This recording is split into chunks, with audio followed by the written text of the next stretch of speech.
আমরা যখন হাসপাতালে যাচ্ছিলাম সেই হাসপাতালেও যুবলীগের সন্ত্রাসীরা, নিষিদ্ধঘোষিত ছাত্রলীগের সন্ত্রাসীরা এবং খুনি হাসিনা পেটো বাহিনী আমাদের উপর দফায় দফায় হামলা করেছিল। এবং পরবর্তী 16 জুলাই আমরা যখন শহীদ দিনের প্রোগ্রাম করছিলাম সেখানে হামলা করেছিল। 17 জুলাই গাইবানা জানাজা যখন হচ্ছিল সেখানে হামলা করেছিল, পরবর্তী ক্যাম্পাস বন্ধ করে দিয়েছিল।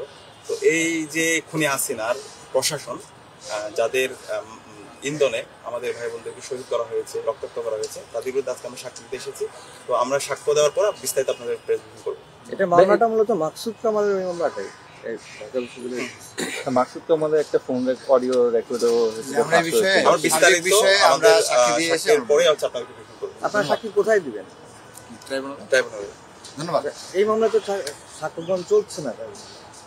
আচ্ছা, আমরা ইতিমধ্যে হচ্ছে এখানকার যারা প্রসিকিউটর আছে তাদের সাথে কথা হয়েছে। তো বিস্তারিত আমরা এখানে এসেছি, ট্রাইব্যুনালের আমন্ত্রণে আমরা এখানে এসেছি, তাদের আমন্ত্রণে এসেছি, তাদের আমন্ত্রণে আমরা সাক্ষ্য দিব। সাক্ষী দিয়ে বের হয়ে সাক্ষী দিয়ে বের হয়ে বাকি কথা আমরা বিস্তারিত বলবো। ধন্যবাদ।